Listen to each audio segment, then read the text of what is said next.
नमस्ते सबैजनालाई। मेरो नाम कल्पना सत्याल हो। म न्याकको एकजना भलन्टियर हुँ, बोर्ड अफ ट्रस्टीको मेम्बर हुँ र हेल्थ एन्ड वेलनेस प्रोग्रामको कोअर्डिनेटर हुँ। आज म सर्वप्रथम त डाक्टर शम्भु अर्याललाई र मिस्टर अर्जुन प्रसाद मैनाली दुवैजनालाई स्वागत गर्न चाहे। स्वागत छ हजुरहरूलाई। धन्यवाद ज्ञापन गर्न चाहे हाम्रो निमन्त्रणा स्वीकार गरेर आज यो प्रोग्राममा जोडिनु भएको छ। Thank you very much. Facebook लाइभमा उपस्थित हुनुभएका सबै महानुभावहरूलाई एकमुष्ट नमस्कार गर्न चाहे र यी नेप्लिजलाई धन्यवाद गर्न चाहे हामीलाई यो प्लेटफर्म हाम्रो कार्यक्रमहरू प्रत्यक्ष प्रसारण गर्नका लागि उपलब्ध गराउनु भएकोमा मुरी मुरी धन्यवाद। हेल्थ एन्ड वेलनेस प्रोग्रामको उद्देश्य के हो भन्दा हाम्रो समुदायका सदस्यहरूलाई रोगहरूको रोकथामका लागि, व्यवस्थापनका लागि र समग्र शारीरिक, मानसिक र आध्यात्मिक स्वास्थ्यका लागि जीवन उपयोगी ज्ञान उपलब्ध गराउने कार्यक्रमहरू सञ्चालन गर्ने हो।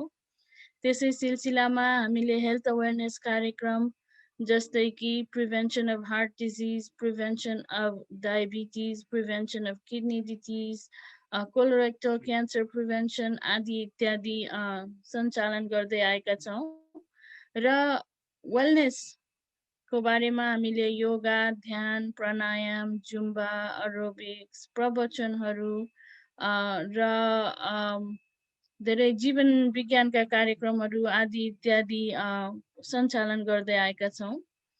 हाम्रो परम्परा यो साल के रहेको छ भने हाम्रो कार्यक्रमहरू कि त समय सान्दर्भिक कि लिडिङ कजेस अफ डेथमा फोकस गरेर कि चाहिँ health awareness days or months मा फोकस गरेर जस्तै कि heart disease month so on and so forth मा फोकस गरेर गरिएको छ।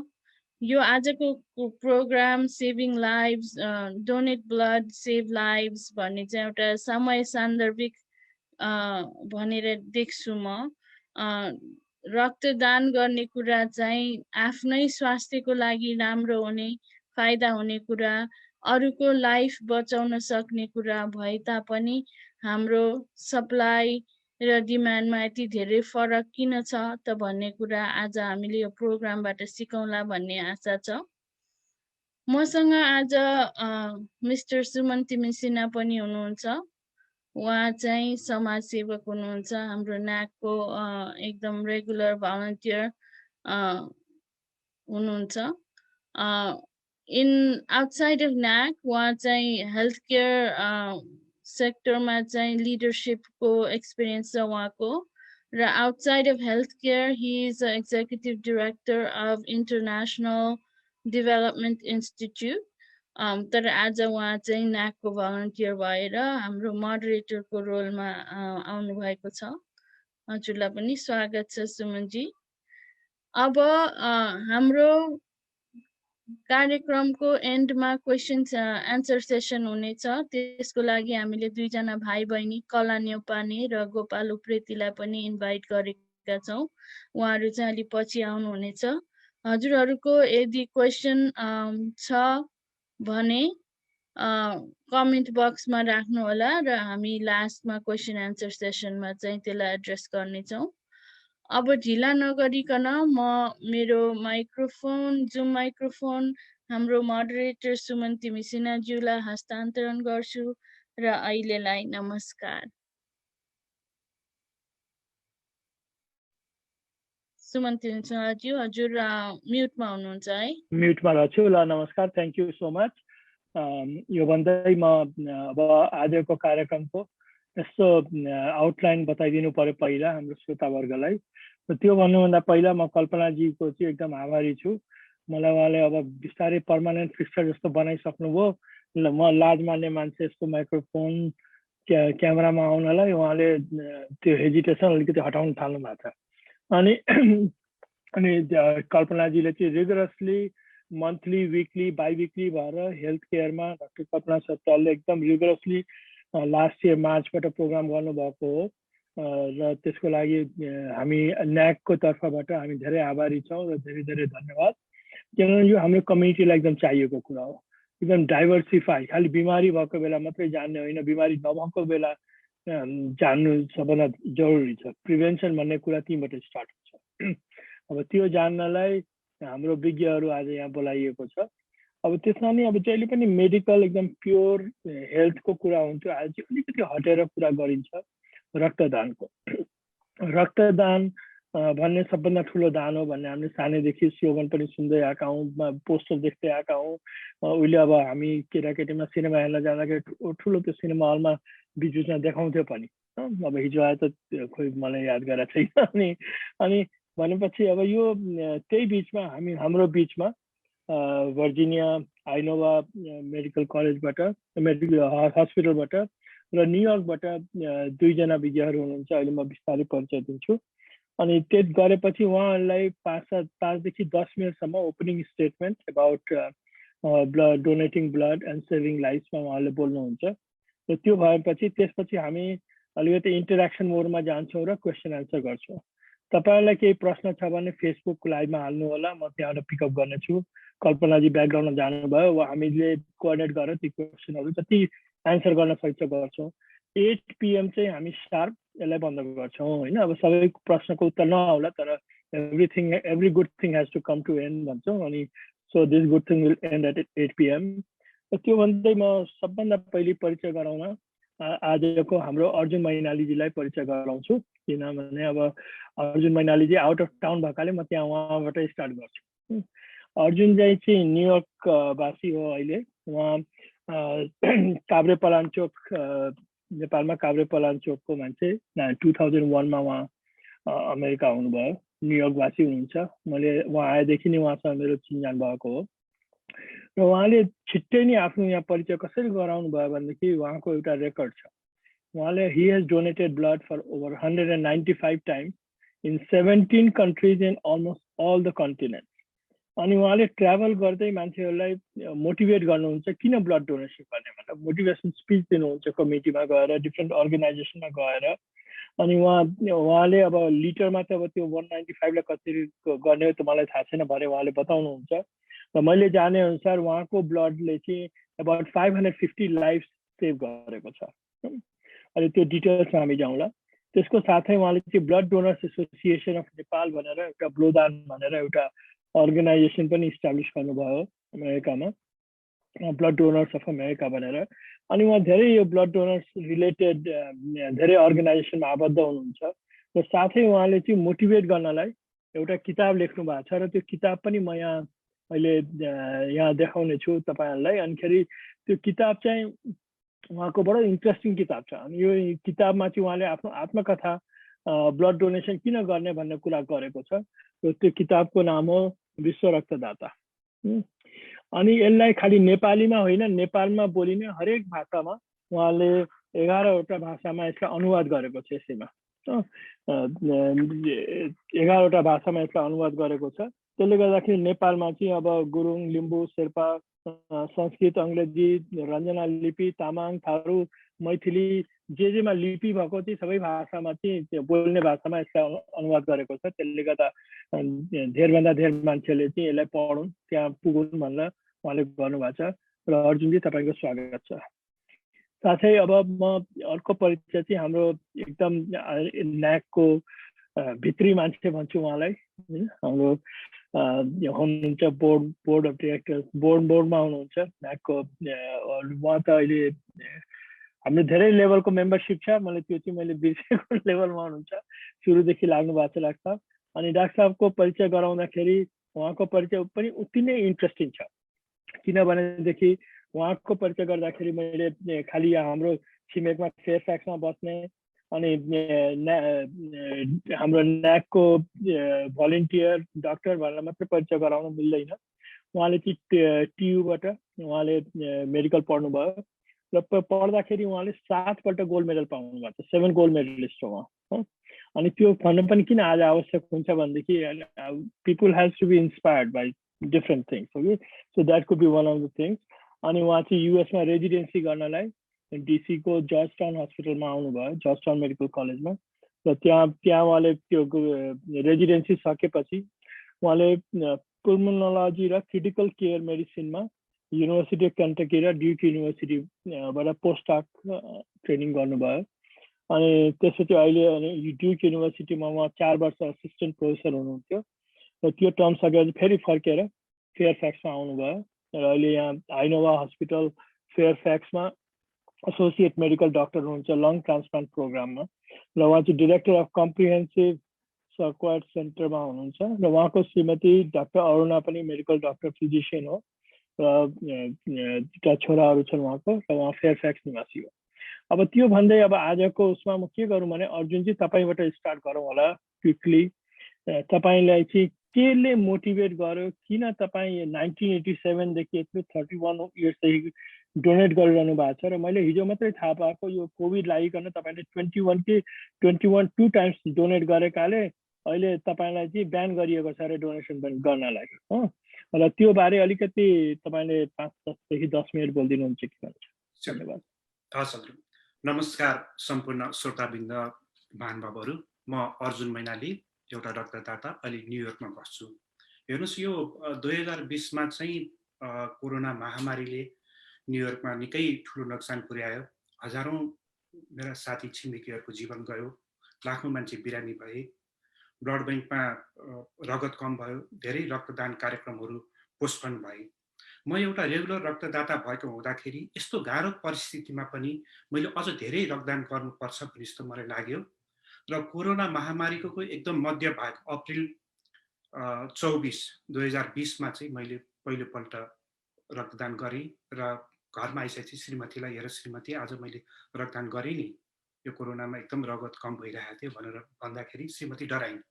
ओहो, तपाईँले यस्तो गर्नुभएको, मान्छेलाई कसरी कोरोना लाग्छ थाहा छैन, न तपाईँले त्यो नर्सबाट कोरोना लिएर आउनुभयो कि भनेर श्रीमतीले मलाई अनावश्यक रूपमा 10 दिनसम्म क्वारेन्टाइन राखिन् है। मलाई त्यस्तो केही भएकै थिएन, उनी डराइन्। सबैजना डराउने बेला पनि त्यस्तै नै थियो। 10 दिनसम्म उनले ढोका अलिकति खोलेर ढोकाबाट खाना भित्र छिराइदिने, अनि मैले खाइसकेको थाललाई फेरि लाने, त्यस्तो गरी म सिर्फ ढोका बिस्तारै खोलेर बाथरुम जाने, आएर बेडमा बस्ने, त्यस्तो अवस्था भयो। र 10 दिनसम्म पनि केही पनि नभएको उनले देखेपछि अब यसलाई भएको रहेनछ भनेर बाहिर आउनु भने म आएँ। त्यसपछि हरेक 2-3 हप्तामा म लुकी ब्लड ब्याङ्क जान थालेँ। अफिस सबै बन्द थियो। म एकछिन मर्निङ वाक गर्छु, डे वाक गर्छु भनेर 1-2 घन्टा गर्छु है, घरमा बसिराख्नु भनेर माससास बोकेर कोही पनि नभएको ठाउँमा जान्छु भनेर म हिँडेँ, गाडी सट्टा लिएर ब्लड ब्याङ्क जाने, अनि त्यो प्लेटलेट डोनेसन गर्ने, आउने, घर बस्ने, केही पनि नभन्ने गरी एवं प्रकारले दान गर्दै गर्दै जाँदाखेरि पछिल्लो पल्ट जनवरी 12 2021 सम्म गर्दाखेरि मेरो 23 पल्ट भएछ। 2020 मा चाहिँ 20 पल्ट भयो र 2021 को जनवरी 12 मा मैले रक्तदान गरेपछि त्यो भोलिपल्ट 13 तारिकमा चाहिँ न्युयोर्क ब्लड सेन्टरको नर्स डाइरेक्टरले मलाई चाहिँ चिठी पठाइन् र अर्जुन तिमीले चाहिँ यस्तो बेलामा यस्तो पटक पटक रक्तदान गरेको हुनाले तिमीलाई धेरै धन्यवाद छ, तर एफडीएले एउटा गाइडलाइन बनाएको छ, त्यो गाइडलाइन अनुसार हामीले तिमीलाई वाच गरेका छौँ र तिमीले 1 वर्षमा जति गर्न सक्थ्यौ त्यो अगावै गरिसकेको हुँदाखेरि अब 6 महिनाको लागि तिमीले रक्तदान नगर्नु भनेर जुन 28 सम्म नगर्नु भनेर उनले चाहिँ त्यो चिठी पठाइन्। अनि मलाई त त्यस्तो केही पनि भएकै थिएन। ल जे पनि उनले राम्रै सोचेर गरेको होला भन्ने त्यसपछि मात्रै मलाई महसुस भयो, आमामा मैले त त्यत्रो पल्ट गरिछु भनेर मैले सोधेँ, मेरो चाहिँ कति भयो भोलम बनाउँदाखेरि उनले चाहिँ 11 लिटर भयो भनेर भनिन्। अनि म आफैलाई पनि अचम्मै लाग्यो। अनि जनवरी 26 तारिकमा चाहिँ ब्लड सेन्टरको प्रेसिडेन्ट क्रिस्टोफर, यो न्युयोर्क ब्लड सेन्टरको प्रेसिडेन्ट क्रिस्टोफरले चाहिँ एउटा इमेल पठाउँदै, ल अर्जुन तिमीले चाहिँ यो कोरोना महामारीको बेलामा अपत्यारिलो र वीरतापूर्ण चाहिँ रक्तदान गरेको हुँदाखेरि हामी तिमीलाई संस्थाको तर्फबाट प्रेसिडेन्टल अवार्डले सम्मान गर्छौँ भनेर भने। एकदमै खुसी लाग्यो। अब हेर्नुहोस्, त्यसभन्दा अगाडि अब कस्तो भएको थियो भने सन् 2019 सम्ममा चाहिँ विश्वभरिमा हेर्ने भने चाहिँ 118 मिलियन पोका चाहिँ रगतदान भएको छ विश्वभरिमै हेर्ने हो भने। अमेरिकामा चाहिँ हेर्ने हो भने करिब 8 मिलियन रेगुलर रक्तदाता छन्, जसमा चाहिँ 6 मिलियन जति रेगुलर रक्तदाता छन् र 2 मिलियन जति चाहिँ एकपल्ट गरेपछि छोड्ने, त्यस्तो चाहिँ एउटा आंकडा छ। अब हामी चाहिँ 6 मिलियन भित्रमा पर्छौँ र हामीले दिएको रगतले चाहिँ 30 मिलियन ब्लड कम्पोनेन्ट बनाएर चाहिँ हस्पिटलहरूमा चाहिँ सप्लाई गरिन्छ। यसरी हामी यस्ता रक्तदाताको रगतबाट चाहिँ अमेरिकामा जो मान्छे क्यान्सर भएका छन्, एक्सिडेन्टबाट चाहिँ घाइते भएका छन्, यो अङ्ग ट्रान्सप्लान्ट गर्नुपर्ने छन्, त्यस्ता मान्छेहरूलाई बचाउनलाई सहयोग भएको छ। अब WHO ले पनि के भनेको छ भनेदेखि विश्वभरिमा हरेक देशमा चाहिँ त्यो देशका बिरामीहरू बचाउनलाई पनि एटलिस्ट त्यो त्यस देशको जनसङ्ख्याको 2% चाहिँ रक्तदान गर्नुपर्छ भनेर भनेको छ। नेपाल जस्तो गरिब देशमा हेर्ने हो भने 3 करोड जनसङ्ख्या भएको देश छ र त्यहाँ चाहिँ त्यस हिसाबले 6 लाख पोका रक्तदान हुनुपर्ने त्यो हुन सकेको छैन। करिब 3.5 लाख पोका जति मात्रै रक्तदान भएको छ। त्यसैले म समस्त युवाहरूलाई के भन्न चाहन्छु भनेदेखि रक्तदान गरेर पनि कमजोरी भइँदैन, स्वास्थ्यमा कुनै पनि चाहिँ कमजोरी पनि आउँदैन। त्यसमा तपाईँहरू पनि कमसेकम वर्षको एकचोटि रक्तदान गर्नुहोस् भनेर म भन्न चाहन्छु। मैले विगत 33 वर्षदेखि नियमित रूपमा रक्तदान गर्दै आएको छु र यो जुन 12 2021 सम्ममा मैले 195 पल्ट रक्तदान गरेको छु। 127 पल्ट होल ब्लड डोनेसन र 68 पल्ट प्लेटलेट्स डोनेसन गरेको छु। मैले डोनेसन गरेको परिमाण चाहिँ 97.5 लिटर हुन आउँछ र मेरो आफ्नै रगतले मात्रै 585 सम्मलाई बचाउन सहयोग हुन्छ। हेर्नुहोस् त कस्तो राम्रो खुसीको कुरा कि मैले प्रथम पल्ट चाहिँ 1987 अगस्त 20 मा चाहिँ विशाल बजारमा रक्तदान गरेँ र मैले त्यो कसरी म अभिप्रेरित भएँ भनेर भन्नु होला भने मैले 1986 तिर कलेजमा चाहिँ एउटा इङ्ग्लिस फर कलेज भन्ने एउटा पुस्तक थियो। त्यो पुस्तकमा द ब्लड डोनर भन्ने पाठ थियो। त्यसमा एउटा मान्छेले यो जो थोमस नाम गरेको मिचिगनको मान्छेले रगत दिएर धेरै मान्छेलाई बचाएको कथा थियो। अनि त्यो चाहिँ मैले सम्झिराखेको थिएँ र विशाल बजारमा जाँदाखेरि त्यो रक्तदान कार्यक्रम देखेँ र मैले त्यही पहिलोपल्ट रक्तदान गरेँ। र अब नेपालमा रहँदाखेरि विभिन्न म लायन्स क्लब लियो क्लबहरूमा जाने, त्यहाँकाबाट रक्तदान कार्यक्रम आयोजना गर्ने, रक्तदान सम्बन्धी ठग प्रोग्रामहरू मैले गर्ने गर्थेँ र त्यस गरे बापत 1999 मा मलाई best blood donation district chairman भनेर Lions Club International district 3 to 5 ले प्रदान गर्यो। राजा वीरेन्द्रले पनि 1997 कि 1996 हो कि 1997 मा चाहिँ त्यो सिल्भर जुबली मेडल भनेर त्यो पनि प्रदान भयो। यस्तो चाहिँ त्यस विभिन्न कामहरू मैले गर्दै जाँदाखेरि यो स्विजरल्यान्डमा गएर ब्लड डोनर्स इन्टरनेसनल कोलोकनमा मैले भाग लिने अवसर पाएँ। त्यसैगरी कलकत्तामा पनि धेरै कुराहरू मैले जाने र सन् 2000 मा चाहिँ यो अमेरिकाको मेरील्यान्डमा चाहिँ अमेरिकन एसोसिएसन अफ ब्लड बैंकको चाहिँ एउटा एनुअल मिटिङ थियो। त्यहाँ चाहिँ मलाई उनीहरूले भाग लिन बोलाएका थिए। म अमेरिका आइसकेपछि म त्यसपछि नेपाल फर्किनँ। तर म जुन उद्देश्यले अमेरिका आएको थिएँ तर त्यो चाहिँ मैले यहाँ चाहिँ गर्दै रहिरहेँ र मैले नियमित रूपमा रक्तदान गर्न थालेँ र 2008 देखि चाहिँ न्युयोर्कको नेपाली समुदायहरूलाई पनि नेपाली समुदायहरू हामी यहाँ बसेर एउटा राम्रो बेटर अपर्च्युनिटी हामीले लिइरहेका छौँ। तर हामी आफ्नै किन रगत नदिएर यहाँको मान्छेलाई किन नबचाउने भनेर उनीहरूलाई मैले उत्प्रेरणा गरेँ र त्यसपछि 2008 को सेप्टेम्बर 25 मा पहिलोपल्ट हामीले संस्थागत हिसाब किताबमा किरात याक्थुङ चुम्लुङ भन्ने संस्थाबाट चाहिँ रक्तदान कार्यक्रम राख्यौँ। त्यतिखेर 39 जनाले रगत दिनुभयो। त्यसको 2-3 दिनपछि फेरि अरू संस्थाले गर्दै 2009 सम्म आइपुग्दाखेरि 5 वटा रक्तदान कार्यक्रम भयो। अनि त्यहाँ धेरै नेपालीहरूले रक्तदान गर्नुभयो। त्यस्ता नेपालीहरूलाई एक ठाउँमा राखौँ समेटेर र बार चाहिँ रक्तदान गर्न लगाइराखौँ, रक्तदान कार्यक्रम गर्न लगाइराखौँ भन्ने हिसाब किताबले चाहिँ एउटा ब्लड डोनर्स अफ अमेरिका भन्ने संस्था चाहिँ एउटा स्थापना गरी त्यसको म आफै संस्थापक अध्यक्ष। मैले चाहिँ 4 वर्षसम्म मैले काम गरेँ। काम गर्दाखेरि अमेरिकाको 14 वटा राज्यमा न्युयोर्कदेखि अलास्का, टेक्सास, क्यालिफोर्निया यी विभिन्न 14 वटा राज्यमा म आफै गएर त्यहाँका युवाहरूलाई रक्तदान उत्प्रेरणा गर्दै रक्तदान कार्यक्रम राख्नलाई चाहिँ सघाउँदै आर्थिक हिसाबले पनि सघाउँदै र ब्लड बैंक र त्यो नेपाली संस्थाको बिचमा चाहिँ एउटा कोअर्डिनेसन गर्ने पुलको काम पनि मैले गरेर त्यसरी गरेँ। अहिले ब्लड डोनर्स अफ अमेरिकामा आजीवन सदस्य मात्रै करिब 500 जना हुन लागिसकेको छ। अमेरिकाभरिमा हेर्ने हो भने 2008 देखि अहिले यो 2020 को अन्तिमसम्म हेर्नु भने करिब 12,000 नेपालीहरूले रक्तदान गरिसक्नु भएको होला भन्ने मेरो एउटा अनुमान छ।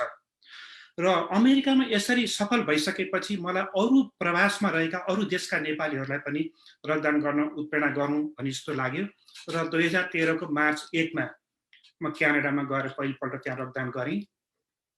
त्यसपछि गएर इङ्ल्यान्ड इभन हुँदै म अस्ट्रेलियासम्म पनि गएँ। हेर्नुहोस् तपाईँले 22 घण्टाको सम्म मैले हवाईजहाज चढेर त्यहाँ गएँ, रक्तदान गरेँ। तुरुन्तै म फेरि न्युयोर्कमै फर्किहालेँ। म लन्डन गएँ, तुरुन्तै न्युयोर्क गएँ। म कहीँ पनि घुम्नु पनि म लन्डन गएर पनि म इभन बकिङहम प्यालेस पनि गइनँ, लन्डन ब्रिज पनि गइनँ। मेरो उद्देश्य एउटै थियो, त्यहाँ जाने, युवाहरूलाई चाहिँ रक्तदान गर्न उत्प्रेरणा गर्ने, उनीहरूलाई रगत दिलाउने, आफू रगत दिने, फर्किहाल्ने। अब मलाई पनि अब म एउटा साधारण एउटा कर्मचारी, यो सबै आर्थिक म्यानेज गर्न पनि मलाई गाह्रो पर्थ्यो। मैले वित्तीय संस्थाहरूसँग मैले लोन लिएर आफ्नो 401 बाट मैले लोन लिएर यो सबै जुनै कामहरू गरी मलाई कसैले पनि यसमा हेल्प गरेको छैन। हुन त एकचोटि एउटा सिकागोमा एउटा रक्तदान कार्यक्रममा जानको लागि चाहिँ कसले त्यो टिकट पठाए मलाई पनि अहिले पनि भन्नुभएको छ। जम्मा एउटा मात्रै मैले 1000 टिकट पाएको थिएँ, त्यो बाहेक अरू सबै मेरो आफ्नै हो। अब हेर्नुहोस्, अब मैले यसरी किन विभिन्न देशमा गएर गरेँ भनेर तपाईँहरूको मनमा लाग्न सक्ला। मलाई कहिलेकाहीँ यो रगतै नपाएर मान्छे मरेको सुन्दा साह्रै एकदमै दुःख लागेर आउँछ कि। जस्तै नेपालमा पनि भनियो भने नेपालका यो पश्चिमी पहाडी भागहरूमा चाहिँ कतिपय सुत्केरी महिलाहरू सुत्केरी व्यथा लागेर रगत ब्लिडिङ हुँदा हुँदै उनीहरू मर्छन् कि। उनीहरू राम्रो उपचार पनि पाउँदैनन्, रगत पनि पाउँदैनन्। र त्यस्तै अवस्था अफ्रिकामा पनि रहेछ। अफ्रिकामा चाहिँ झनै वर्षमा 6 लाख जति अफ्रिकन महिलाहरू चाहिँ त्यो अत्याधिक रक्तस्रावै भएर मर्दा रहेछन्। अनि मलाई लाग्यो ओहो, म त एउटा रक्तदाता, रक्तदान अभियन्ता, त म किन चाहिँ त्यही देशहरूमा गएर आफै पनि एकपल्ट रक्तदान गरेर कमसेकम एकजनालाई भए पनि बचाउँ र कमसेकम चाहिँ रक्तदान गर्न उत्प्रेरणा गरौँ, केही सहयोग गरौँ भनेर म अफ्रिकाका विभिन्न 5वटा देशहरूमा गएँ। र यसरी स्थानीयदेखि राष्ट्रियदेखि अन्तर्राष्ट्रियसम्म संस्थाहरू बनाउँदै रक्तदानहरू कार्यक्रमहरू गर्दै लाग्दै गएँ। र आज अहिले यो रूपमा आउँदाखेरि चाहिँ कसैले मलाई परिचय गराउनु पर्दाखेरि he is the blood donor भनेर भन्छन् कि मलाई एकदमै आनन्द लाग्छ। त्यो एउटा शब्दले साँच्चीकै त्यो एउटा चान्चुने कुरा पनि थिएन। आफ्नै शरीरको रगत अरूलाई दिएर बचाउनु भन्ने कुनै छैन। फेरि मलाई मेरो परिवारलाई कसैलाई रगत चाहिएर पनि त मैले त्यो सुरुवात गरेको होइन नि त है, खालि अरूको लागि पनि मैले सोचेर गरेँ होइन। अब अर्जुनजी, अब एकैछिन अर्जुन, म एकैछिन तपाईँलाई पाल्दिन्छु। अब ठ्याक्कै राइट टाइममा रोकेको छु मैले होइन। अनि म डाक्टर साहबलाई ल्याउँछु। खालि यहाँ तपाईँले अफ्रिकाको भन्दाखेरि म यहाँ श्रोतालाई के भन्न चाहन्छु, उहाँलाई चाहिँ रवान्डा र केनियाको हेल्थ डिपार्टमेन्टले पनि यस कामको लागि रेकगनाइज गरेको थियो। त्यो भने डाक्टर साहब, म तपाईँलाई चाहिँ अब के क्वेसन गर्छु भनेदेखि, यो अर्जुनजीको यस्तो इन्सपिरेसनल स्टोरी छ होइन, अनि हाम्रो कम्युनिटीमा पनि यसको चाहिएको छ, पपुलेसन बढ्दै गएको छ यहाँ पनि, नेपालमा पनि जहाँ पनि। अनि अहिले अब as a health worker, as a doctor, as a doctor in a very big hospital in Northern Virginia, यसको अहिले कस्तो ब्लडको निड, सप्लाई, डिमान्ड कस्तो छ, र यसलाई चाहिँ तपाईँले पनि यसमा नि हेल्थको रूपमा एक्सेसिभली ब्लड डोनेसन गर्दाखेरि त ब्लड डोनेट गर्दाखेरि पनि मिथहरू छन्, म नगर्नु कि म कस्तो गर्नु कि, अनि कस्तो प्रि एक्जिस्टिङ कन्डिसनले ब्लड डोनेसन रोक्छ, त्यो कुरामा डाक्टर साहबले केही भनिदिनुहुन्छ कि? हजुर, नमस्ते सुमनजी र कल्पनाजी अनि न्याक परिवारलाई यस्तो राम्रो प्रोग्राम हाम्रो अडियन्स समस्त ल्याउनु भएकोमा। मलाई अर्जुनजीको स्टोरी सुनेर आई वाज स्पेल बाउन्ड, निकै रमाइलो लाग्यो हजुरको स्टोरी सुनेर, भेरी इन्सपिरेसनल।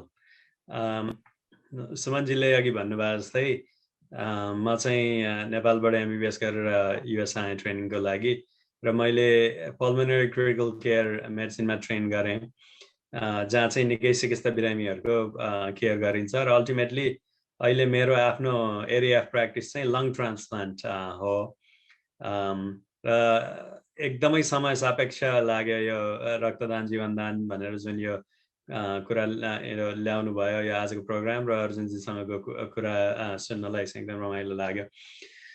म अरू कुरा गर्नुभन्दा पहिला एउटा प्रसङ्ग सुनाउँछु मेरो एउटा बिरामीको।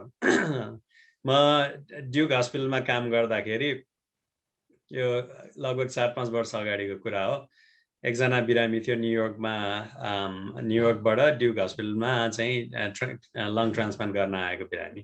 ऊ सिस्टिक फाइब्रोसिस भन्ने रोगले ग्रस्त थियो। अनि त्यसपछि उसको लङ ट्रान्सप्लान्ट गरियो पहिलोचोटि लङले, अनि त्यो पक्षले चाहिँ 4-5 वर्ष काम गर्यो, त्यसपछि फेरि फेल भयो। अनि त्यसपछि दोस्रो लङ ट्रान्सप्लान्टको लागि हामीले कुरा गर्न थाल्यौँ। अनि त्यसपछि सबै वर्कअप गरेपछि फाइनली ऊ एकदमै युएस इन हिज 40s र अब एकदम काम गरिरहेको, युएस अब गुड सिटिजन, अब त्यस्तो मान्छेलाई हामी हेल्प गर्न चाहन्छौँ।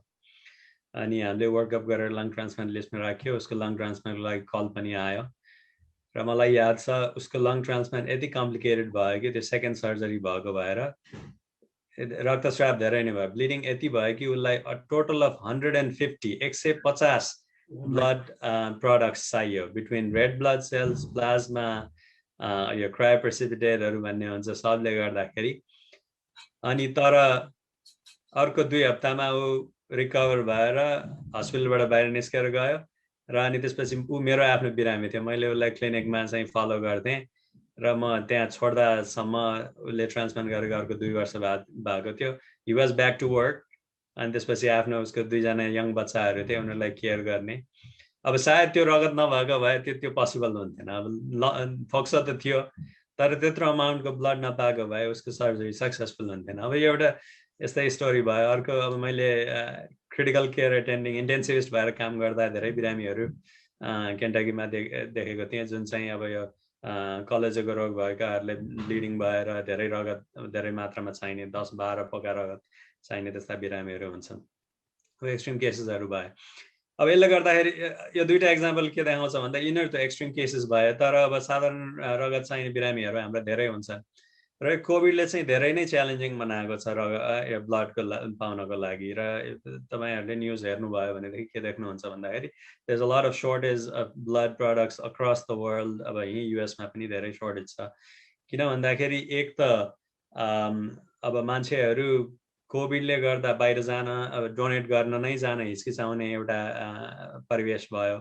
अघि अर्जुनजीले भन्नुभयो जस्तै अब आफूलाई ऊ नभए पनि परिवारले चाहिँ होइन अब कन्सर्न हुने हो परिवारको, त्यही गरेर अब डोनेसन रेट त्यसरी घटेको छ। अर्को अब कोभिड लागेर बिरामीहरू भएका छन्, कोभिड भ्याक्सिनले गर्दाखेरि ब्लड डोनेट गर्न पाइन्छ कि पाइँदैन भन्ने मान्छेहरूमा त्यो एउटा क्वेसन जस्तो पनि छ। यसले गर्दाखेरि सप्लाई चाहिँ निकै कम भएको छ र क्रिटिकल लेभलमा हस्पिटलहरूमा ब्लड पुगेको भएर निकै नै अब यो रेड क्रस एन्ड अब हस्पिटलहरूले पनि ब्लड ड्राइभहरू निकै नै गरिरहेका छन्। अर्को समस्या के देखिएको छ भन्दाखेरि मान्छेहरूले चाहिँ ब्लड डोनेसनको लागि डोनरहरूले अपोइन्टमेन्ट लिनुहुन्छ, तर अब पर्सनल समस्या हुन्छ अथवा चाहिँ वेदर राम्रो छ अपोइन्टमेन्टलाई आइदिन भ्याउनुहुन्न। अनि त्यसले गर्दाखेरि म यसमा थपिहालेँ डाक्टर सर। हजुर, मसँग 2 वर्ष अगाडिको डाटा छ। 2 वर्ष अगाडि चाहिँ तपाईँको 8 मिलियन रक्तदाता 8 मिलियन पोका रक्तदान भयो। हजुर, र 2.54 मिलियन ब्लड डोनेट चाहिँ डिफरल भयो। हजुर, भनेपछि त्यो त्यति डिफरल पनि हुन्छ। त्यहाँ विभिन्न त्यो रोगहरूका कुराहरू हुन्छन्, त्यो अब ट्राभलका कुराहरू हुन्छन्, ट्याटूका कुराहरू हुन्छन्। नक्साले त्यो यो ब्लड डोनेसनमा चाहिँ कस्तो मान्छेले चाहिँ एभोइड गर्नु भन्ने कुरा पनि भन्नुभयो। कतिजना इन्सपिरेसनबाट ब्लड दिन त गए, अनि त्यहाँ त अब हामीले we have to be very honest हो। अनि हामीले चाहिँ कति बजे कस्तो रोग छ, प्रि एक्जिस्टिङ कन्डिसन छ, डायबिटिज छ, ब्लड प्रेसर छ, हेपाटाइटिस छ, के छ भनेदेखि हामी चाहिँ जस्तो एभोइड गर्नु भन्ने पनि बताइदिनु। 2टा कुरा भन्छ नि, बाँकी डाक्टर साहबले जोड दिनु होला कि? हजुर हजुर भन्नुहोस्। सुमनजी, यसमा कस्तो हुन्छ भनेदेखि अमेरिकामा चाहिँ हाई ब्लड प्रेसर भएको मान्छेले पनि र ब्लड प्रेसरको मेडिसिन खाएर त्यो दिने बेलामा कन्ट्रोल छ भने त्यसले रगत दिन मिल्यो। र डायबिटिजको केसमा पनि उसलाई डायबिटिज छ र उसले मेडिसिन खाएर त्यो पनि कन्ट्रोल छ भने त्यसले दिन मिल्यो। यदि इन्सुलिन लिएको छैन, पिल्स मात्रै लिएको छ भनेदेखि। र कोलेस्ट्रोल हाई भएकोले त दिन मिलिहाल्छ, त्यसमा केही फरक परेन। र 1 वर्ष यो जस्तै मलेरिया भएको देशमा ट्राभल गरेको र ट्याटू भएको मान्छेले चाहिँ अमेरिकामा 1 वर्षसम्म रगत दिन पाउँदैनथे।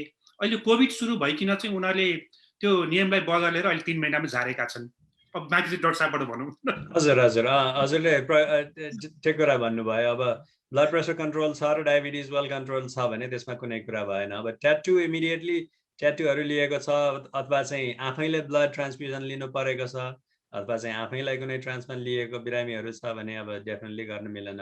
अब इन्फेक्सन, ब्लड बोर्न इन्फेक्सनहरू जुन भनिन्छ, हेपाटाइटिस, HIV, अब त्यस्तो रोग भएका बिरामीहरूले चाहिँ अब गर्न मिलेन, किन भन्दाखेरि त्यसले रगतबाट त्यो इन्फेक्सनहरू सार्न सक्ने समस्या भयो।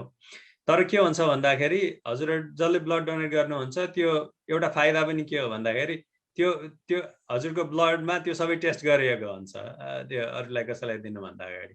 यो ब्लड डोनेसनको फाइदाहरू मध्येको कुराहरू भयो। त्यही भएर प्रि एक्जिस्टिङ कन्डिसन भनेर आफू त्यति निकै नै कम समस्याहरू भएका बिरामीहरूले मात्रै ब्लड डोनेट गर्न मिल्दैन। अब जस्तो ब्लड डोनेसन गर्नु अगाडि चाहिँ रुटिनली हिमोग्लोबिन एनिमिया छ कि छैन भनेर सबै डोनरहरूको चेक गरिन्छ र सर्टन लेभलको हिमोग्लोबिन भन्दा कम भयो भनेदेखि हैन तपाईलाई खतरा हुन्छ, तपाईले गर्न मिल्दैन भनेर त्यही ब्लड डोनर सेन्टरमै भनिहाल्छन्।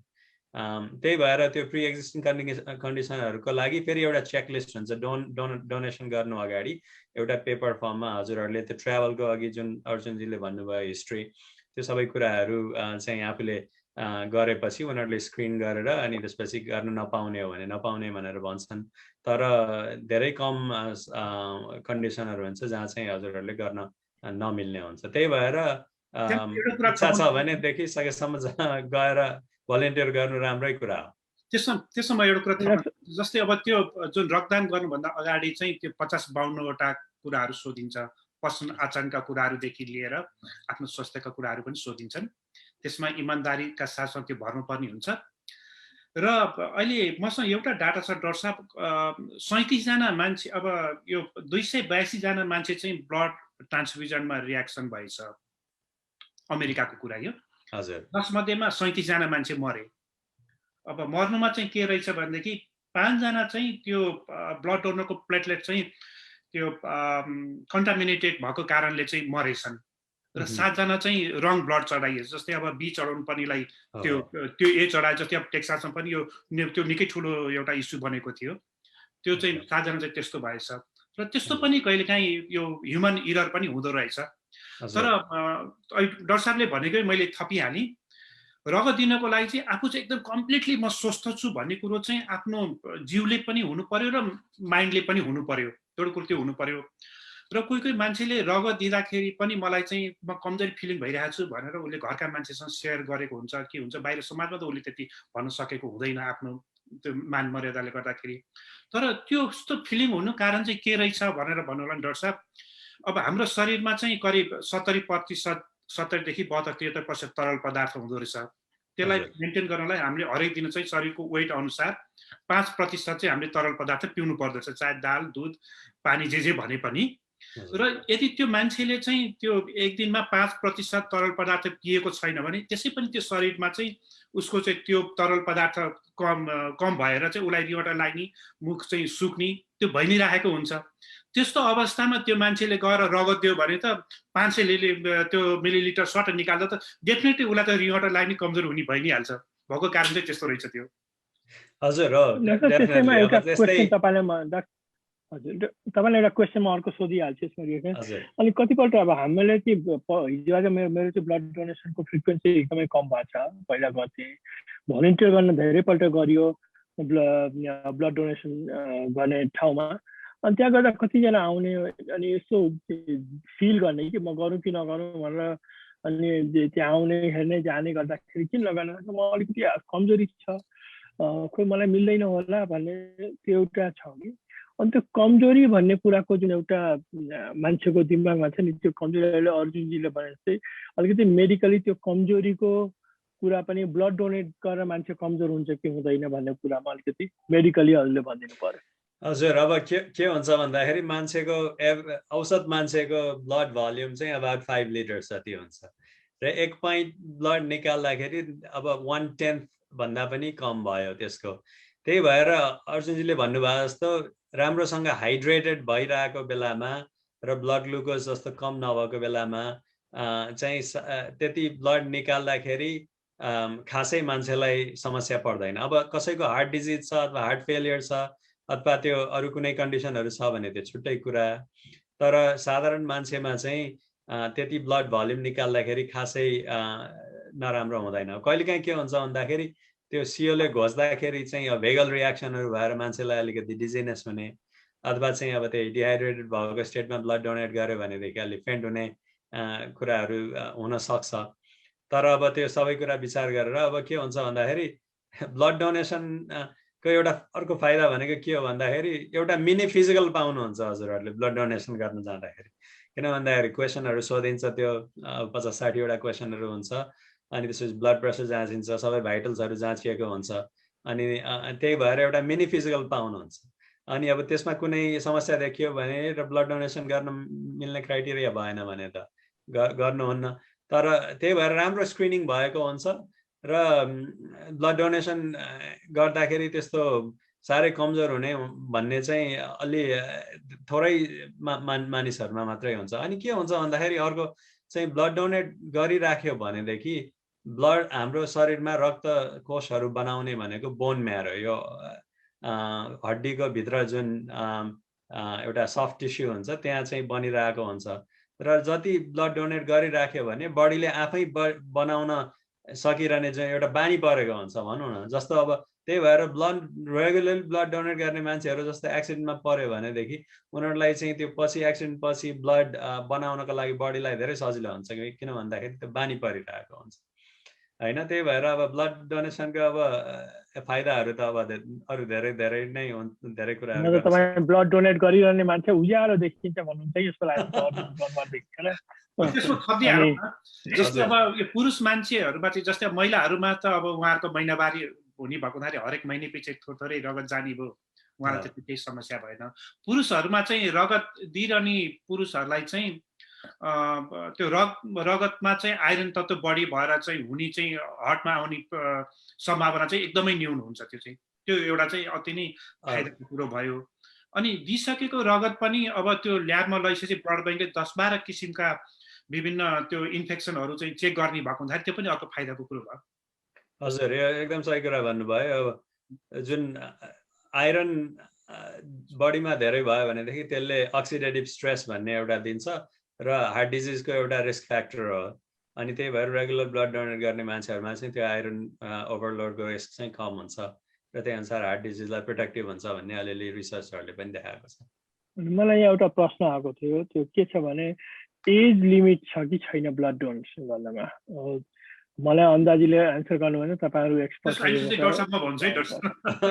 हजुर भन्नु सक्नुहुन्छ। यसमा अब कस्तो छ नि, अब अल्प विकसित देशहरुमा चाहिँ उनीहरुले अब एउटा हरेक देशमा चाहिँ आफ्नो एउटा सरकारले क्राइटेरिया तोक्या हुन्छ। जस्तै अब जापानको कुरा गर्नु भने जापानमा वर्षको 1200 मिलिलिटर मात्रै रक्तदान गर्न सकिन्छ भने अमेरिकामा चाहिँ 3000 मिलिलिटर सम्म दान गर्न सकियो। अब नेपालको केसमा हेर्नुहुन्छ नि 18 वर्ष उमेरदेखि 65 वर्ष भनेको छ। अब अमेरिकाको केसमा हेर्ने हो भने चाहिँ 16 वर्ष भएको मान्छेले चाहिँ अभिभावकको स्वीकृति लिएर रक्तदान गर्छन्। तपाईलाई म एउटा डाटा भनिहालौँ, 2019 मा चाहिँ 2,86,000 रक्तदाता चाहिँ 16 वर्ष भएका थिए, त्यो छ। र अहिले केन्टकीमा हालसालै मात्रै मार्च 11 मा चाहिँ 95 वर्षको वृद्धले रक्तदान गरे।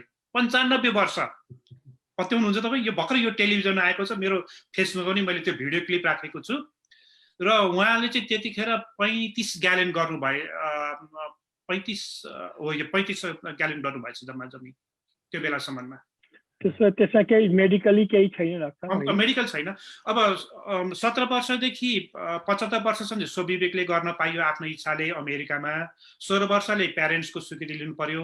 75 वर्ष चाहिँ अब डाक्टर साहबहरुले चाहिँ ल यो चाहिँ ठिक छ फिट छ तिमीले गर्न सक्छौ भनेर स्वीकृति दिनु पर्यो। र त्यो वृद्ध चाहिँ संसारमा हाईएस्ट ओल्डेस्ट पर्सन हो जसले चाहिँ 95 इयर्सको उमेरमा उले ब्लड डोनेसन गर्यो केन्टकीमा यो मार्च 11 मा। हजुर, सबै कुरामा एज सँगसँगै अरू हेल्थको कुराहरू हुन्छ र अब आफू अरू गुड हेल्थमा भएको मान्छेहरूलाई सायद उमेरले मात्रै चाहिँ रोक्न सक्दैन भन्ने एक्जाम्पल भयो त्यो। अब युएसमा अब कति कुरा हामी फर ग्रान्टेड लिन्छौँ हैन, अनि मेडिकली हस्पिटलमा हामीले सर्जरी स्केड्युल गरेका छ अथवा इमर्जेन्सी रुममा जानु पर्यो केही कारणले एक्सिडेन्टली जानु पर्यो र त्यहाँ चाहिँ ब्लडको सर्टेजले सर्टेन प्रोसिजर पोस्टपोन हुने त्यस्तो हुने इन्सिडेन्स चाहिँ कतिको हाई छ अथवा कतिको लो छ? एकचोटि फेरि प्रश्न दोहोऱ्याइदिनुहोस् त समझ। जस्तो अब मलाई केही मेडिकल कन्डिसन भयो, मेरो प्री स्केड्युल सर्जरी छ अनि भरे त्यहाँ चाहिँ मेरो ब्लड ग्रुपको ब्लडको सर्टेज भएर चाहिँ त्यो सर्जरी पोस्टपोन हुने चान्सेस हुन्छ कि हुँदैन?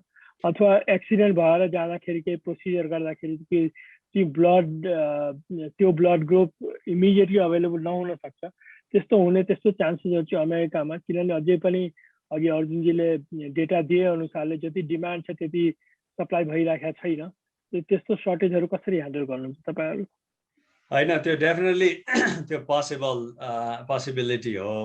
प्राय जसो अब यहाँ डोनेसनको अवेरनेसले र ब्लड रिजर्भमा राख्ने भएको भएर सायद त्यस्तो समस्याहरू धेरै देखिँदैन। तर अब के हुन्छ भन्दाखेरि जुन कुनै समस्यामा जुन कुनै बेला पनि ब्लड जस्तो सर्जरीको बेलामा ब्लड चाहियो र यदि इनफ ब्लड अभाइलेबल छैन भनेदेखि अरू कुरा अब जस्तो सेलिन पानीले मात्रै पनि ब्लड भल्युम बढाएर राख्न सकिन्छ। अनि त्यसपछि जस्तो अब अर्को ब्लड ग्रुप छ भने अब युनिभर्सल डोनर भनेर ब्लड ग्रुप O ले दिन सकिन्छ, त्यसरी मिलाएर दिन सकिन्छ। तर कतिपय समस्या के हुन्छ भन्दाखेरि कुनै स्पेसिफिक बिरामीहरूको चाहिँ एन्टिबडीहरू भएर त्यो ब्लड नपाउने भन्दा नि म्याच गर्ने ब्लड नभएर चाहिँ कहिलेकाहीँ समस्या हुन सक्छ। तर अब यहाँको अब हेल्थ सिस्टम राम्रो भएको भएर चाहिँ अब मैले आफ्नो पर्सनल एक्सपिरियन्समा चाहिँ त्यसरी आफूले ल्याएको बिरामीहरूलाई सर्जरी नै क्यान्सल गर्नु परेको अथवा चाहिँ ट्रमा भएर आएको बिरामीहरूलाई ब्लड नपाएर चाहिँ ज्यान गएको भन्ने चाहिँ अहिलेसम्म मेरो पर्सनल एक्सपिरियन्स चाहिँ छैन।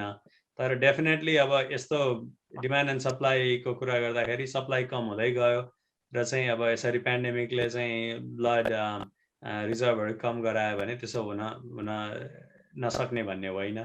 त्यही भएर चाहिँ त्यसको लागि अवेरनेस बढाएर ब्लड डोनेसन ड्राइभहरू गरिरहने कोसिसहरू भइ नै रहेको छ। अनि आजको यो प्रोग्राम गर्ने एउटा पर्पज अर्को के हो भनेदेखि हामीले चाहिँ अब नेपाली अर्गनाइजेसन्सहरू यहाँ धेरै नै छन् अमेरिकामा, अनि EDC एरियामा हामी बस्छौँ। डाक्टर साहब र म, तपाईँ न्युयोर्क बस्नुहुन्छ, मेजर अर्गनाइजेसनको बारी हुने ठाउँ नै यही दुईवटा सिटी हो होइन। अनि ती अर्गनाइजेसनहरूको पनि एउटा रेस्पोन्सिबिलिटी छ। अब हिजो आज DC मा प्राय अब अहिले प्री कोभिडको कुरा गर्दाखेरि कुनै पनि मेजर नेपाली अर्गनाइजेसनको प्रोग्राम भयो भने त्यहाँ कि त आइनोभा हस्पिटल कि रेड क्रसमा कुरा गरेर पहिलेदेखि प्लान गरेर मोबाइल भ्यानमा बोलाएर ब्लड डोनेसनको अरेन्जमेन्ट भइ नै राखेको थियो होइन। अब त्यसमा चाहिँ अर्गनाइजेसनहरूको के रेस्पोन्सिबिलिटिज हुन्छ। अनि अहिलेको कोभिडको उसमा चाहिँ मेरो विचारमा यो मोबाइल डोनेसन अहिले गरेको छैन मेरो विचारमा। अनि अहिलेको अवस्थामा कसैले डोनेसन गर्नु पर्यो भनेदेखि चाहिँ त्यसको प्रोटोकल के छ, यी दुईवटा कुरा चाहिँ म अब कसलाई चाहिँ कुन प्रश्न सोधौँ भने म आफै अन्यलमा छु। बरु त्यो मोबाइलवाला त्यो अहिलेको प्रोटोकलको चाहिँ अर्जुनजीले अनि अर्को चाहिँ डाक्टर साहबले एन्सर गर्नुहुन्छ कि। अब कस्तो छ भनेदेखि यो अब न्युयोर्कमा अब हामीले अब त्यस्तो भयावह स्थिति भइसकेपछि अब मैले त रक्तदान गर्दै गरेँ। त्यसपछि मैले झन्डै 5-6 चोटि हरेकपल्ट रक्तदान गरेको कुराहरू चाहिँ म फेसबुकमा सेयर गर्छु, कतिपय साथीहरूलाई म इमेलमा पनि सेयर गर्छु। र हामी यहाँ धेरै रेगुलर रक्तदाता पनि छौँ न्युयोर्कमा। अनि त्यसपछि साथीहरू इन्ट्रेस्ट भएर हामीले 9वटा रक्तदान कार्यक्रम राख्यौँ अहिलेसम्म।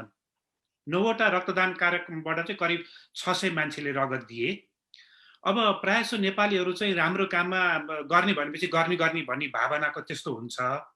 त्यसले गर्दाखेरि अब रक्तदान कार्यक्रम हामीले अलिकति नेपाली समुदाय भएको ठाउँ जहाँ पनि राख्न सक्छौँ। तर त्यसको लागि 1-2 जना चाहिँ अलिकति लिडरसिप भएर चाहिँ अगाडि रेस्पोन्सिबिलिटी लिनुपर्ने हुन्छ। अब रक्तदान कार्यक्रम राख्नको लागि चाहिँ पहिला चाहिँ बस हुने ब्लड सेन्टरले चाहिँ कुनै एउटा सार्वजनिक पार्किङ स्थलमा चाहिँ बस लिएर जान्थ्यो र कार्यक्रम आयोजकलाई पनि सजिलो हुन्थ्यो।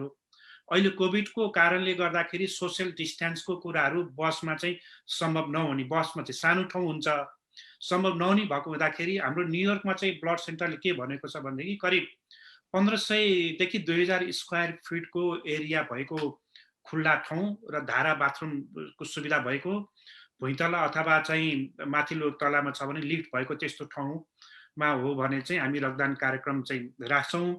कम्तीमा 35 जना हुनुपर्छ भनेर चाहिँ उनीहरूले ब्लड ब्याङ्कले भन्छ। अब यो चाहिँ हरेक स्टेट पछि नै ब्लड ब्याङ्कको आफ्नो नियम होला, कुनै ठाउँमा 20 भन्ला, कुनै ठाउँमा 40 भन्ला होइन। हाम्रो यहाँ 35 छ। र नयाँ संस्थाहरूको बारेमा ब्लड ब्याङ्कलाई थाहा नहुने भएको हुँदाखेरि चाहिँ अब ब्लड ब्याङ्कले मेकस्योर गर्नको लागि ल तपाईँ चाहिँ अब 35 जना रक्तदान गर्ने हो भने करिब 35 जनाको चाहिँ नाम इमेलहरू चाहिँ ठेगाना लिएर आउनुहोस्, के अरे इमेल र नामहरू लिएर आउनुहोस् भनेर भन्न सक्छन्, ताकि उनीहरूलाई चाहिँ यी मान्छेहरू कतिको चाहिँ कन्सर्न छन् त ब्लड डोनेसनमा भनेर सायद भन्नलाई पनि होला। अब त्यस हिसाब किताबले पनि म चाहिँ समुदायहरूलाई, नेपाली समुदायहरूलाई जुनसुकै सहरमा बस्नु भएकोहरूलाई पनि अहिले कोभिडको बेलामा रगतको अलिकति कमी अवस्था छ रगत दिँदैमा चाहिँ कोभिड लाग्दैन। मैले त्यसको प्रत्यक्ष उदाहरणै म नै हुँ होइन। यो कोभिडको बेलामा मैले 23 पल्ट गरिसकेको छु र रगत दिएर चाहिँ इम्युनिटी पनि कमजोरी हुन्छ र कोरोना लाग्छ भन्ने त्यो पनि होइन जस्तो लाग्यो मलाई। न त मात्र न्युयोर्कमा कोरोनाकै महामारीमा बचेको म उहिल्यै मरिसक्नुपर्ने, त्यस्तो पनि हुँदैन। तर फेरि यो भन्नुको अर्थ यो होइन कि मास्क चाहिँ हामीले लगाउनु पर्छ, ह्यान्ड सेनिटाइजरहरू के युज गर्ने त्यो पनि गर्नै पर्छ। त्यो गरेर हामीले गर्न सक्छौँ। र जस्तै मेरो एउटा अर्को के अनुभव छ भने जस्तै हामीले 35-40 जनाको हामीले टार्गेट बनायौँ भने चाहिँ त्यसको चाहिँ 4 टाइम्स बढी मान्छेलाई चाहिँ हामीले पर्सनल्ली हामीले चाहिँ भन्नुपर्छ, ल हामीले फलानु दिनमा चाहिँ फलानु ठाउँमा रक्तदान कार्यक्रम राखेका छौँ, तपाईँ आउने हो हजुर, आउनुहोस् न, तपाईँको नाम टिप्छौँ भनेर टिपी नै हाल्नुपर्छ। करिब 40 जना हो भने 150 जना जतिको हामीले नाम टिप्यौँ भने त्यसमध्येमा करिब 70-80 जना आउनुहुन्छ र अनि आएका मध्ये चाहिँ केही डिफर हुनु होला, केहीले डराएर नदिनु होला, अनि मात्रै 40 जनाले दिन सक्नुहुन्छ। यो चाहिँ मेरो एउटा अनुभव चाहिँ त्यस्तो छ। अब बाँकी कुरा डाक्टर साहबले केही थप्नुहुन्छ कि यही कुरामा? हजुर, सुमनजी, अब म चाहिँ आफू ब्लडको युज गर्ने साइडमा भएँ, डोनेट गर्ने भन्दा पनि त्यही भएर मलाई डोनेसनको अर्जुनजीलाई जति ज्ञान छैन, तर म आफै पनि पर्सनली ब्लड डोनेसन गरिरहेको भएर चाहिँ म मेरो अलिअलि एक्सपिरियन्स सुनाउँछु यो प्रोटोकलहरू भन्दा पनि। अब के छ भन्दाखेरि ब्लड डोनेसन सेन्टरहरूले स्ट्यान्डर्ड प्रिकसन्स लिइरहेका छन् कोभिडको बेलामा। आउँदाखेरि अब टेम्परेचर स्क्रिनिङ गरेर र क्वेसनरहरू लिएर अनि डोनरहरूमा चाहिँ एटलिस्ट सिम्टोमेटिक कोभिड इन्फेक्सन छैन भन्ने कुरा पहिला इन्स्योर गर्छन्। त्यसपछि अर्को सुरुमा मलाई याद छ, मैले रेगुलरली ब्लड डोनेट गरेर बिचमा एकचोटि ब्रेक गर्नु परेको थियो, किन भन्दाखेरि म फाइजर भ्याक्सिनको क्लिनिकल ट्रायलमा थिएँ। अनि त्यो बेलासम्म FDA एप्रुभ भएको थिएन भ्याक्सिन, अनि अब यो अनअथोराइज अनअप्रुभ भ्याक्सिन लिएको भएर चाहिँ तपाईँले ब्लड डोनेट गर्न पाउनुहुन्न डाक्टर साहब भनेर मलाई पठाइदियो त्यहाँबाट। त्यसरी त्यही भएर अब त्यस्तो कुराहरूको पनि स्क्रिनिङ हुन्छ। अनि प्राय अब त्यो मोबाइल सर्भिसहरू चाहिँ बन्द भएको छ र यहाँ इनोभामा चाहिँ आफ्नै हाम्रो यो blood donation centre across the street वुडबर्नमा छ, त्यहाँ भइ नै रहेको छ। बेला बेला ब्लड ड्राइभ हस्पिटलभित्र पनि गरिरहेछन् विथ फुल प्रिकसन्स। र त्यही भएर चाहिँ त्यो प्रोटोकलहरू फलो भएको भएर चाहिँ कोभिड ट्रान्समिसन हुने चान्स चाहिँ कम भएको छ। अनि यही प्रसङ्गमा अर्को के भन्नुपर्छ भन्दाखेरि कतिपय मान्छेहरूलाई चाहिँ के पनि क्वेसन होला भने कोभिड भ्याक्सिन लिएको भएर चाहिँ मैले लिएको सन्दर्भमा मैले डोनेट गर्न मिल्छ कि मिल्दैन भन्ने क्वेसन पनि छ। कोभिड भ्याक्सिन लिनु भएको छ जुन पनि अहिले यो अप्रुभड भ्याक्सिनहरू लिनु भएको छ भने चाहिँ ब्लड डोनेसन गर्नको लागि कुनै प्रब्लम हुँदैन। अनि अर्को कुरा के छ भन्दाखेरि यहाँको एटलिस्ट अब दिस माइट बी अब युनिभर्सलै होला, तर कोभिड जुन दाताहरूले डोनरहरूले ब्लड डोनेसन गर्नुभएको छ उहाँको ब्लडलाई चाहिँ कोभिड एन्टिबडीको लागि स्क्रिनिङ पनि गरिरहेको छ एटलिस्ट यहाँ इनोभामा चाहिँ। त्यही भएर हामीलाई चाहिँ के पनि भएको छ, हामी यसरी रिसर्चमा पार्टिसिपेट गरिरहेका अथवा चाहिँ भ्याक्सिन लिएका हामी स्टाफहरूले चाहिँ अलिकति त्यो फाइदाको लागि पनि गएर ब्लड डोनेट गरिरहेछौँ। हाम्रो एन्टिबडी कतिकोसम्म त बचिरहेछ भनेर चेक गर्नको लागि पनि डोनेट गरिरहेछ। त्यो लास्ट क्वेसन मेरो तर्फबाट छ, त्यसपछि यहाँ दुईजना अफलाइन हुनुहुन्छ, उहाँलाई ल्याउँछु, उहाँहरूको एक दुईवटा प्रश्न छ। अनि लास्ट क्वेसन चाहिँ डाक्टर साहबलाई के छ भने कसैलाई कोभिड भयो अथवा कोही कोभिडबाट इन्फेक्टेड भयो, दे रिकभर्ड, उहाँहरूलाई पनि केही रेस्ट्रिक्सन छ कि ब्लड डोनेट गर्नलाई कति दिन कति महिना भन्ने कि छैन? अब यसको चाहिँ के छ भन्दा CDC को गाइडलाइन अनुसार चाहिँ कोभिड इन्फेक्सन भएपछि अब 21 डेज अथवा मन्थ पछि चाहिँ you shouldn't be infectious anymore भन्ने। त्यही भएर आजकल हामी हस्पिटलमा पनि कोभिड इन्फेक्सन भएको बिरामीहरूलाई रेगुलरली त्यो नेगेटिभ भयो कि भएन भनेर चेक नगरिकन डिस्चार्ज गर्ने प्रोटोकलहरू बनेको छ। त्यही भएर कोभिड इन्फेक्सन भएर एटलिस्ट मन्थ एन्ड हाफ जति भइसकेको छ र हजुरलाई भइरहेको सिम्पटमहरू छैन भनेदेखि you should be eligible to donate. अनि त्यसपछि त्यसमा कुनै प्रब्लम नहुनुपर्छ। तर अब स्क्रिनिङमा चाहिँ त्यो कुरा प्रायः क्वेसनमा आउँछ। त्यसमा मैले अलिकति त्यसमा डाक्टर साहबकै त्यही कुरामा कन्टिन्यू मैले एउटा थप्न चाहेँ। र त्यस्तो मान्छेहरूलाई डाक्टर साहबले भने जस्तै अब 1 महिनापछि उसमा त्यो नेगेटिभ रिपोर्ट आइसकेपछि त्यो मान्छेले प्लाज्मा डोनेसन गर्यो भने चाहिँ त्यो प्लाज्माबाट चाहिँ अर्को कोभिड लागेको मान्छेलाई उनीहरूले ट्रान्सफ्युजन गर्दो रहेछ र त्यो कोभिड लागेको मान्छेलाई पनि बिसो हुँदो रहेछ। त्यो भएर चाहिँ एकदम सही कुरा गर्नुभयो। As a matter of fact हामीले त्यो प्लाज्मा थेरापी भनेर जुन सुन्नुभयो होला, हामीले इनोभामा आफ्नै लोकल प्लाज्मा थेरापी प्रोटोकल बनाएर धेरै मान्छेको ज्यान पनि बचाइएको थियो। ल थ्याङ्क यू। अब यसमा के छ भने दुईजना हाम्रो कम्युनिटीबाट हुनुहुन्छ, गोपाल उप्रेती र कला न्यौपाने। अनि कल्पनाजी तपाईँ पनि केही प्रश्न छ भने हामीसँग एक्ज्याक्टली 8 मिनट छ, अनि उहाँलाई एक एकवटा प्रश्न कलाबाट स्टार्ट गरौँ ल। अनम्युट गरेर you can direct question to specific स्पिकरलाई, नभए जेनरल क्वेसन सोधे पनि हुन्छ। हजुर ओके, नमस्कार सबैजनालाई। म कला न्यौपाने भर्जिनियाबाट। मेरो एउटा क्वेसन छ अर्जुन मैनालीजीलाई। तपाईँले धेरैचोटि अब डोनेसनहरू गरिसक्नु भएको छ होइन, ब्लड डोनेसन, त्यसको एक्सपिरियन्स अलिकति।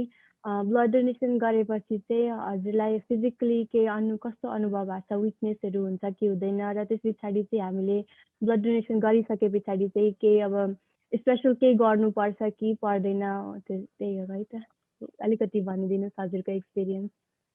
धन्यवाद कला बहिनी। मैले पहिलोपल्ट 1987 मा 19 वर्षको उमेरमा गरेको थिएँ। त्यतिखेर म यङ थिएँ, मलाई त्यस्तो एउटा जोस थियो, मलाई भित्रै आत्मादेखि नै मलाई रक्तदान गर्न पाए हुन्थ्यो भन्ने एउटा इच्छा थियो। त्यसले गर्दाखेरि मलाई त्यस्तो केही पनि एउटा फिलिङ भएन। र 2014 मा मैले विश्वको 6वटा देश, एकै वर्षभित्रमा 6वटा देशमा गएर मैले होल ब्लड डोनेसन गरेँ, र न्युयोर्कमा 13 पल्ट मैले प्लेटलेट्स डोनेसन गरेँ। भने चाहिँ 19 पल्ट भयो तपाईँको त्यो। अब यो चाहिँ सायद अब त्यो डाक्टर साहबहरूको क्राइटेरियामा सायद यो चाहिँ इलिगली नै हुन्छ जस्तो मलाई लाग्छ। त्यो मैले विभिन्न देशहरूमा गरेको हुँदाखेरि अब मलाई यहाँको ब्लड ब्याङ्क त रोकेन, त्यो डाटा सेयर नभएको हुँदाखेरि। र यस अर्थले पनि अनि र अहिले गएको यो कोरोनाको महामारीको पिरियडमा मैले 9 महिनाको बिचमा 23 पल्ट मैले रक्तदान गरेँ। 4 पल्ट होल ब्लड डोनेसन र 19 पल्ट प्लेटलेट्स डोनेसन। त्यो होल ब्लड र प्लेटलेट्स पनि दुवै चाहिँ 500 करिब 500 मिलिलिटरकै हिसाबले उनीहरूले त्यो लिन्छन्। र यस हिसाबले मैले 11 लिटर दान गरेँ छु मैले यो 9 महिनाको बिचमा। र मलाई त्यस्तो केही पनि मलाई भएको छैन। अझ पनि म फुर्तिलै छु र म दिनौँमा काम गर्न जान्छु। शरीरमा कुनै त्यस्तो विकनेस छैन। रक्तदान गरेर केही पनि मैले कमजोर फिलिङ भएको छैन। 1990 मा चाहिँ मैले त्यो बेलामा 16 पल्ट रक्तदान गरेको थिएँ, 1990 डिसेम्बर 5 मा। र त्यको 1 घण्टापछि नेपाल अधिराज्य व्यापी 31 दिनसम्म कन्टिन्यू बाइसाइकल यात्रा गरेका थिएँ, रगततिर पनि कमजोरी हुँदैन है भनेर बुझाउनको लागि। र यस हिसाबले पनि त्यस्तो खास केही फरक पर्दैन। र अमेरिकामा चाहिँ 16 वर्ष भएका युवा युवतीहरूले 2019 मा चाहिँ 2,86,000 जनाले चाहिँ रगत दिएको चाहिँ एउटा त्यस्तो डाटा पनि छ। त्यसकारण म चाहिँ you are really an inspiration. अब अर्जुनजीको अनुहार देख्नुभन्दा मान्छेले ब्लड डोनेट गरेर झन् त्यस्तो एनर्जी आउँछ भनेर हाम्रो अब भोलिदेखि नम्बर बढ्छ। ल गोपाल भाइ तपाईँको प्रश्न छ कि कसलाई हो? नमस्ते सबैजनालाई। हजुरहरूले धेरै प्रश्नहरूको त एन्सर अलरेडी दिइसक्नु भयो। धेरै क्वेसनहरू थियो मेरो, मोस्ट अफ देम त एन्सर भइसक्यो अलरेडी। तर पनि एउटा बेसिक क्वेसन जुन सायद धेरैजनालाई हुनसक्छ होला, एक्चुअली ब्लड डोनेसनको फाइदा चाहिँ के छ डोनेट गर्ने मान्छेलाई? हजुर डेफिनेटली हामीले अलिअलि त कुरा गरिहाल्यौँ। तर म एउटा अहिलेसम्म टच नगरेको एउटा कुरा भन्छु, इन्ट्रेस्टिङ फ्याक्ट। एउटा 1 युनिट ब्लड डोनेट गरे बापत चाहिँ यदि हजुरहरूले क्यालोरिजमा हेर्नुहुन्छ भने 650 क्यालोरिज जति लुज गर्नुहुन्छ त्यो बेलामा। So it's equivalent to working out for about an hour होइन। अरेन्ज थ्योरी फिटनेसमा गएर अथवा चाहिँ जिममा गएर 1 घन्टा वर्कआउट गरे बराबर 1 युनिट ब्लड दिँदा जस्तो हुन्छ। त्यो त एउटा यो स्यान्डिएगोको एउटा युनिभर्सिटीको रिसर्चले देखाएको छ। त्यो बाहेक अब अरू फाइदाहरू चाहिँ अब परोपकार त भइ नै हाल्यो, तर डेफिनेटली अघि भने जस्तो बोन म्यारो एक्टिभ भइरहेको छ होइन। अनि त्यसपछि हार्ट डिजिजको रिस्क लेसन हुन्छ। अनि त्यसपछि अब आफ्नो ब्लड लिपिड प्रोफाइल राम्रो बन्न सक्छ। यो सबै कुराहरू हुन्छ। र अनि अरू भने जस्तो एन्सिलरी कुराहरू इन्फेक्सनको लागि चेक हुन्छ, मिनी फिजिकल पाइन्छ होइन। त्यही भएर धेरै फाइदाहरू छ ब्लड डोनेसनको र हामीले सबैले इन्करेज गर्नुपर्छ यसको लागि। कल्पनाजी तपाईँको प्रश्न छ कि?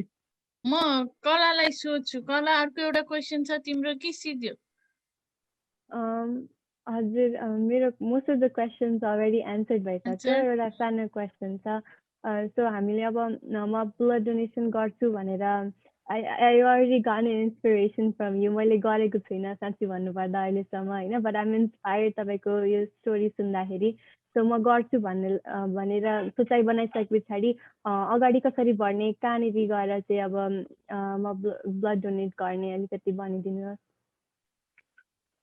त्यो अलिकति म भन्छु त्यसमा थपिदिनुहुन्छ उहाँहरूले के छ भने अहिले चाहिँ अब मोबाइल डोनेसन अहिले रद्द गरेर चाहिँ अहिले भएको छैन दे हेभ बिन सस्पेन्डेड अब यहाँ सबै नेपाली अर्गनाइजेसनले प्रोग्राम गर्दा एएनएचएस एएनएस यहाँ हाम्रो लोकल मन्दिरहरूले गर्दाखेरि जहिले पनि ब्लड क्याम्पहरू गरिराखेका हुन्छ होइन द्याट वाज मोर एक्सेसेबल अब अहिले गर्दाखेरि अघि डाक्टर साहबले आइनोवाको सेन्टर भन्नुभएको छ त्यहाँ जानु पर्यो अनि त्यहाँ गएर गर्नु पर्यो बिकज अहिले मोबाइल छैन त्यसले गर्दा अलिकति डोनरलाई पनि इन्कन्भिनियन्ट छ उनीहरूलाई पनि इन्कन्भिनियन्ट छ अहिले होइन so we have to understand अब अर्जुन चाहिँ न्युयोर्कमा आउनुहुन्छ उहाँलाई यहाँको एक्ज्याक्ट लोकेसन थाहा नहोला अनि डाक्टर साहबले त्यो लोकेसन एकपल्ट फेरि रिपिट गरिदिनुहुन्छ कि हजुर कलाबेनी सो यहाँ इनोभामा चाहिँ इनोभा फेयरफ्याक्स हस्पिटलको अक्रस द स्ट्रिट चाहिँ वुडबर्न एभिन्यूको उसमा इनोभाको एउटा फेसिलिटी छ गुगल गर्नुभयो अथवा इनोभाको वेबसाइटमा गएर हेर्नुभयो भनेदेखि त्यो एड्रेस हुन्छ र यु क्यान एक्चुली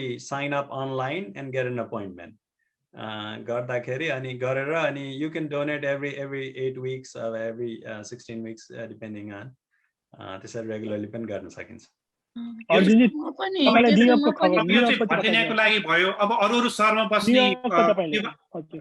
बस्ने युवाहरूलाई पनि अब आफ्नो अब सबभन्दा सजिलो साथी त गुगल नै हो गुगलमा चाहिँ आफू बसेको सहरमा चाहिँ ब्लड डोनेसन त्यो ड्राइभ भनेर चाहिँ सर्च गर्नु भने गुगलले पारेर ल्याइदिइहाल्छ त्यो चाहिँ सजिलो उपाय मैले यो प्रोग्राम अगाडि चेक गरेको थिएँ कला बहिनी के अरे redcrossblood.org मा गयो भने जिप कोड हालेपछि it gives you all the nearest blood drive centers अनि त्यसपछि अनलाइन नै अपोइन्टमेन्ट दिन मिल्छ मैले यो फेसबुक लाइभ कमेन्टमा बक्समा पनि राखिदिएको छु सबैको लागि हजुर 8 बजे चाहिँ सक्ने बनाएको थियो 8 बज्न लाग्यो so just few closing comments पहिला त म दुवै स्पिकरहरूलाई र हाम्रो कला र गोपालजीलाई धेरै धेरै धन्यवाद दिन चाहन्छु बिचरा उहाँहरू पुरा ब्याकग्राउन्डमा चाहिँ भिडियो अफ गरेर बस्नु भएको थियो धेरै बेर रुङ्न पर्यो होइन अनिखेरि कल्पनाजी त्यो अर्गनाइज गरेकोमा मेनी थ्याङ्क्स र यो चाहिँ अब के छ भने परोपकार डाक्टर साहबले वर्ड युज गर्नुभयो परोपकार भन्दा पनि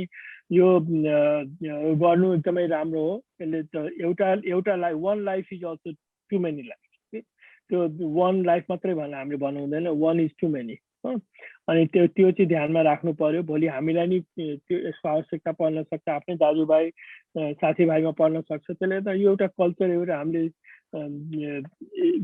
गिभ अवे अथवा गिभिङ फरवर्ड जस्तो त्यस्तो कल्चर पनि त्यो क्रिएट गर्नुपर्छ अनि सेकेन्ड चाहिँ आइ एम भेरी प्राउड म धेरै नेपाली अर्गनाइजेसनमा इन्भल्भ भएको मान्छे हुँ पहिलेदेखि नै अर्जुनजीलाई त थाहा छ हामीले कतिवटा क्याम्पहरू पनि गरेका हौँ ब्लडको अनि नेपाली अर्गनाइजेसनमा धेरै अवेरनेस छ प्रायः सबै नेपाली अर्गनाइजेसनले यो कोभिडभन्दा पहिला केही पनि फङ्सन गर्दाखेरि चाहे कल्चरल प्रोग्राम होस् दसैँ होस् तिज होस् लोकल ब्लड ब्याङ्कलाई चाहिँ बोलाएर चाहिँ गर्ने एउटा कल्चर र त्यसमा अर्जुनजी र उहाँहरूको सहयोग उहाँको ब्लड डोनरसिपको ठुलो योगदान छ त्यसको लागि you all we applaud all of you होइन अनि त्यो भन्दै अब म यो लास्टमा before I hand it over to Kalpanaji म के भन्छु भने हाम्रो तपाईँहरूले भ्याक्सिन लगाउनु भएको छैन भनेदेखि it is open to everyone in US please register and get vaccinated अनि यो डिसी भर्जिनिया यो एरियाको यो 3टा county Fairfax Prince William Loudoun county यता बस्नुहुन्छ भनेदेखि हाम्रो एनएससिसीको वेबसाइट एनएससिसीको फेसबुकमा जानुहोस् हामीले डाक्टर मदन उप्रेती कल्पनाजी बिना कार्किलामा उहाँहरू 3-4 भएर पुरा एभ्री विक हामीले गरिरहेका छौँ अस्ति मन्डे पनि 100+ भ्याक्सिनेट गरेका छ Kala is volunteering and many people are volunteering in that हो कि अनि प्लिज यो अब नलगाउने पछि गर्ने भनेर नबस्नुहोस् I think I should be saying that in front of doctors 2 doctors Kalpanaji and Samuji तर के छ भने mask avoid crowd if you can अनि भ्याक्सिनेसन अरू केही उपाय नै छैन हो अनि यो चाहिँ I just want to emphasize this here and with that note Kalpanaji all yours. Sumanji म एउटा सूचना जारी गर्न चाहन्छु। हाम्रो यो न्युयोर्कमा चाहिँ के अरे मे 2 र मे 9 मा रक्तदान कार्यक्रम छ। न्युयोर्कको ज्याक्सन हाइटको आसपासमा रहनु हुने साथीहरूलाई त्यहाँ आएर रक्तदान गरिदिनु हुन अनुरोध गर्दछु।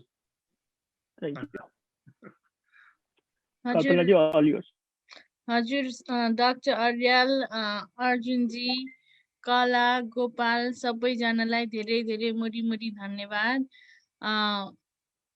प्रोग्राम चाहिँ सुमनजीले कन्क्लुड गरिहाल्नुभयो, राम्रोसँग कन्क्लुड गर्नुभयो। मेरो अरू थप चाहिँ केही छैन। एउटा कुरा, हाम्रो नेक्स्ट प्रोग्राम चाहिँ फर्स्ट एडको बारेमा छ। हामीले हेल्थ एन्ड वेलनेस प्रोग्राम र न्याक जुनियर प्रोग्राम कोलाबोरेट गरेर केटाकेटीहरूको लागि पनि ठुलोको लागि पनि अब काट्यो भने के गर्ने, पोल्यो भने के गर्ने, त्यस्तो खाले टिप्सहरू दिनको लागि प्रोग्राम राखेका छौँ अर्को वेडनेसडे सेम टाइममा। अनि त्यसपछि सुमनजीले जानकारी दिइहाल्नुभयो, हाम्रो न्याक भ्याक्सिनेसन ड्राइभ एभ्री मन्डे हुन्छ। हाम्रो वेबसाइट र फेसबुकमा लिङ्क छ रेजिस्ट्रेसन फर्मको। गोपालले पनि त्यहाँ भलन्टियर गर्दैछन्, कलाले, सुमनजीले, मैले। यति भन्दै आजको कार्यक्रम हामीले अन्त गर्दैछौँ। सबैजनालाई नमस्ते अनि धन्यवाद। नमस्ते, धन्यवाद।